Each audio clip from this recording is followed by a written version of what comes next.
আসসালামু আলাইকুম my lovely viewers, welcome back to my channel Shiuli's kitchen.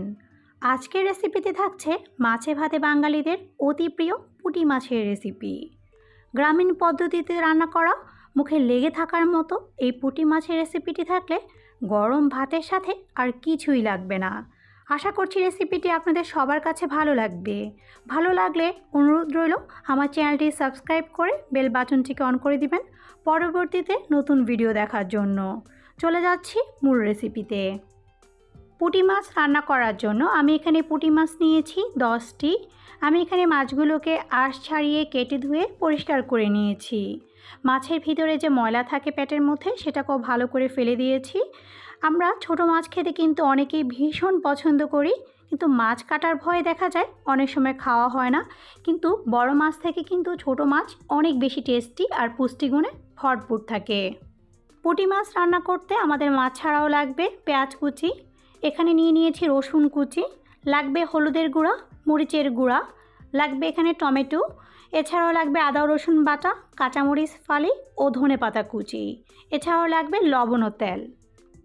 পুঁটি মাছ রান্না করার জন্য চুলায় একটি প্যান বসিয়ে দিয়েছি আর এর মধ্যে দিয়ে দিচ্ছি পর্যাপ্ত পরিমাণে তেল। এখন তেলটা গরম হয়ে আসলে এর মধ্যে পেঁয়াজ কুচি দিয়ে দিচ্ছি। পেঁয়াজ কুচিটা হালকা ভেজে নিব।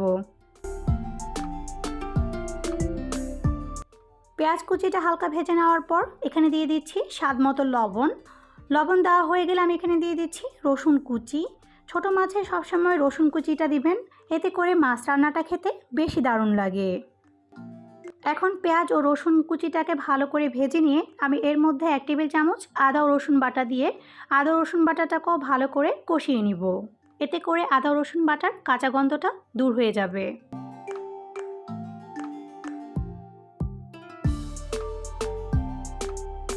রসুন বাটা ভালো করে কষিয়ে নেওয়ার পর আমি এখানে দিয়ে দিচ্ছি স্বাদ মতো কাঁচামরিচ ফালি।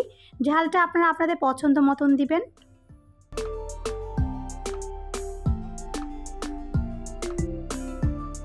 এরপর আমি এখানে দিয়ে দিচ্ছি 1/2 টেবিল চামচ হলুদের গুঁড়া ও স্বাদ মতো লাল মরিচের গুঁড়া। এখন সবগুলো মশলা ভালো করে কষিয়ে নিব।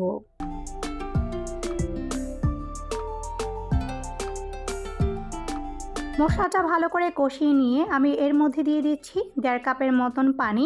আমি ঝোলটা আর দিব না, আমি একেবারেই দিচ্ছি, কারণ বারবারই কিন্তু ঝোল দিলে গুঁড়া মাছের টেস্টটা নষ্ট হয়ে যাবে। তাই পানিটা একেবারে দিয়ে রান্না করার চেষ্টা করবেন। এখন অপেক্ষা করছি ঝোলটা ভালো করে ফুটে আসার জন্য। এবার ঝোলটা ভালো করে ফুটে আসলে আমি এর মধ্যে পুঁটি মাছগুলো দিয়ে দিচ্ছি। এই পদ্ধতিতে রান্না করলে মাছটা কিন্তু একটাও ভেঙে যাবে না আর টেস্টটা খেতে অসাধারণ লাগবে। একবার হলো বাড়িতে এইভাবে পুঁটি মাছটা রান্না করে দেখবেন, ইনশাআল্লাহ সবাই অনেক বেশি পছন্দ করবে।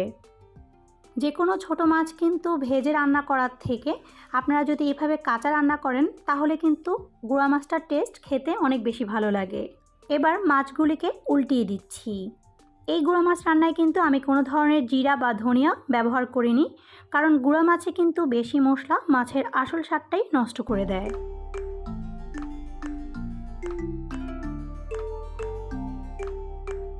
এবার মাছগুলিকে উল্টিয়ে আমি মাছের মধ্যে টমেটো ছোট ছোট টুকরো করে কেটে দিয়ে দিচ্ছি।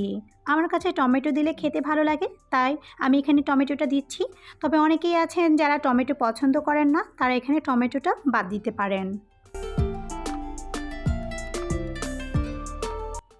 গুঁড়া মাছ রান্না করার সময় গুঁড়া মাছটাকে খুব বেশি নাড়াচাড়া করবেন না, তাহলে কিন্তু দেখা যাবে গুঁড়া মাছটা ভেঙে যাবে।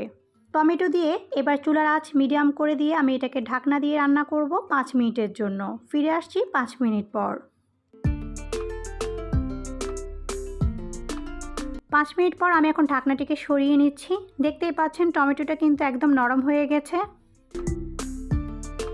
আমার এখানে পুঁটি মাছটা হয়ে গিয়েছে। আমি এখন পুঁটি মাছের উপরে ধনেপাতা কুচি ছিটিয়ে দিচ্ছি। অবশ্যই গুঁড়া মাছে ধনেপাতাটা দিবেন, ধনেপাতা দিলে কিন্তু গুঁড়া মাছের টেস্ট আরও বেশি ভালো লাগে খেতে।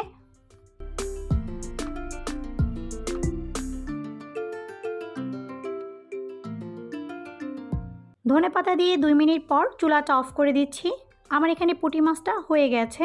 এখন নামিয়ে পরিবেশনের পালা। গরম ভাতের সাথে সে কি টেস্ট! আর সাথে যদি 1 টুকরা লেবু থাকে তাহলে তো আর কোনো কথাই নেই। আশা করছি আজকের এই সহজ ও কম মশলা দিয়ে গ্রামীণ পদ্ধতিতে তৈরি পুঁটি মাছের রেসিপিটি আপনাদের সবার কাছে অনেক বেশি ভালো লেগেছে। ভালো লেগে থাকলে ভিডিওটি শেয়ার করবেন, লাইক ও সাবস্ক্রাইব করবেন। আজকে তাহলে এখানেই বিদায় নিচ্ছি। সবাই খুব ভালো থাকবেন, সুস্থ থাকবেন আর শিউলিস কিচেনের সাথেই থাকবেন। দেখা হবে আবার নতুন এক রেসিপিতে। আল্লাহ হাফেজ।